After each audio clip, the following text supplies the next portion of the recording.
Hello there, Luis Ponce here from Mind Body Motion, Senior TPR Therapist.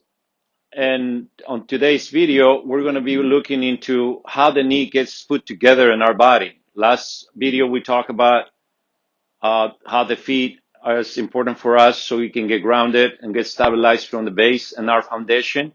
So we're going to look at the joint today of the knee and see how it's, plays a role on our balance and equilibrium, and more important, how we utilize it for walking, our main mode of transportation. Now, I have also requests that I want to do for you. If you want to improve your memory, you want to improve your balance and the way your body moves, remember, we have a dominant part of our bodies, okay, which is the right hand or left hand, whichever you are dominant on. So the challenge it is, things that I've been trying that how to improve my balance and equilibrium is I'm using my left hand to shave, to brush my teeth, and doing things like that, that it will improve the way you are balancing your body, okay? Because we're very dominant, doing only one side of the body then we have to find the counterbalance on our body. So, but if we start using the left side too, then you're going to start shifting equally to the other side and finding a better center of gravity and through the whole body. I also want to remind you of the center, the vertical and horizontal axis of the body that exists everywhere. As if I have an issue with my hand or my finger, any place on my body, the center will be there. Like if I have my thumb is bothering me, think about the vertical axis and the horizontal axis, so that if I'm doing this and it's going this way, I know that I'm not doing it properly there. But think about putting vertical and horizontal axis through the whole body. So we're going to go through showing you how the knee gets together and all the muscles that surrounds the knee, and it stabilizes that. And you're going to see clearly how the dominant motion is back and forth on that. Okay, so here we are. We have the knee joint on the screen. And I'd like you to think about the knee connection as a transitory joint. It's connected by the upper and lower leg, from the femur to the tibia and fibula on the bottom part, connected to the ankle joint and the foot on the base of support. So I'm going to start building up here the connective tissue. You can see how the meniscus appears right away here. This is the meniscus part. And this is the area where we get in trouble times there when we put too much pressure on this area, either this side or this on the side, on the medial part, on the center of the body. If we have an imbalance on how this joint is putting pressure down as we walk or jump or go up and down stairs, then this little padding here starts wearing off, and when it gets significant wear and tear, it will cause some of the pieces, the little cartilage pieces, start to floating out on the knee area, causing a lot of pain and discomfort as we walk or we bend.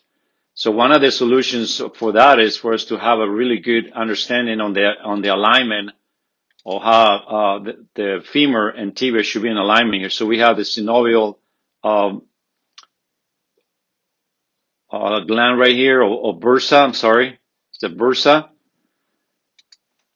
And then we have the capsule, and then we continue getting more ligaments coming around and wrapping around that, and causing a very good support. Look at how strong attachments we have in there. So this is the ligament part that we have in there. So you can see how it nicely wraps around. It's well secure and put together. So now we're going to build up the muscle part right here.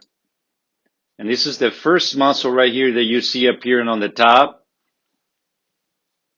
If you can see that a little bit right here.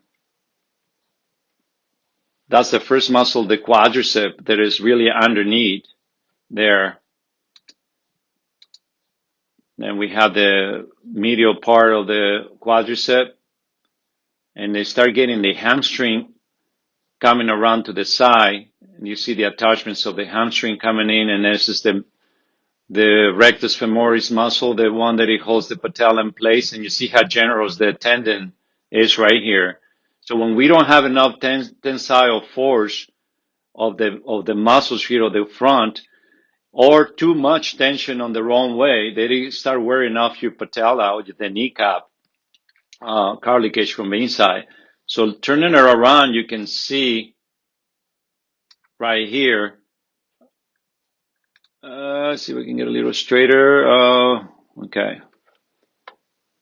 And what I want you to see there, see how this is the calf muscle, the big calf muscles of the outer part of the calf. They are attached to the femur. So there's a really like a handshake between the hamstrings and the calf muscles there together. They form a really good synergetic mechanics for the knee. So the dysfunction starts when we're not moving our ankle properly, or our foot is not functioning properly, and these muscles are not pumping on the right tempo with the upper part, with the hip joint.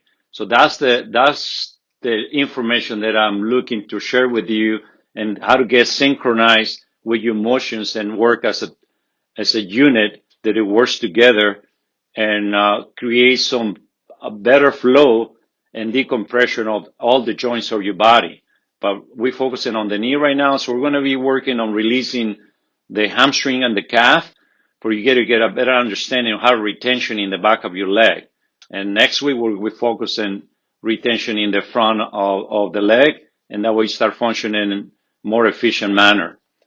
To release the calf muscle, we use a salt ball, and then we make sure that we place it right on the area that you feel there is more restriction.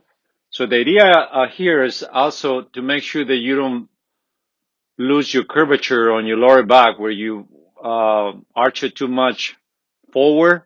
So I'm leaning back myself a little bit to make sure I'm straight, and I'm putting on my other foot on top of it to put more pressure on that. And see, my knee is a little bit bent. So if you want more pressure, then you wanna lengthen your knee a little more to put more pressure on the calf area there. Have some really sore spots there. There's not that easy to release it, but as you get into it, just work with your breathing and focus on releasing those areas there. Okay, so you can start like 20, 30 seconds on that, and I'm gonna go out after my hamstrings on a seated position on the floor. And so you look for the area there close to the pelvis, and then from there put it down a little bit lower, and then again looking for what's going on in that, and also activating your abdomen, your inner abdominals, and rotate your pelvis forward to lengthen more of the hamstring, and that will give you better exposure for getting those muscles to be released. Very, very important to have that done that way. Now, in a seated position, I'm going to use two balls, the tennis ball and lacrosse ball, for the release on the hamstring. It makes it a lot easier there. And again, get in a good position in your body there. And as you go into it, lengthen to keep it tense. Once you find out the area, so like you floating that one area on the outer part of the hamstring. Okay. And again, a good posture is very important for the releasing of the hamstring. If the curvature goes the opposite side, we're not going to have as much success on that. So I'm going to use now the larger boulder just to make sure that I'm releasing the proper area there for me. And obviously, you want to do both legs. Make sure you keep your arch on your back, leaning your pelvis forward, creating an arch on your lower back. And again, working on getting those muscles of the back of the leg, the hamstrings, release there.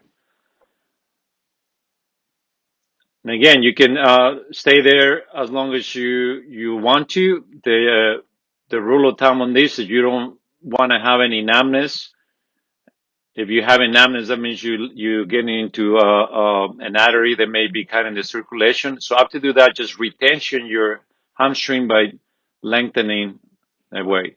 So we go to the drill here again, getting your knee on top of your toes and hinging from your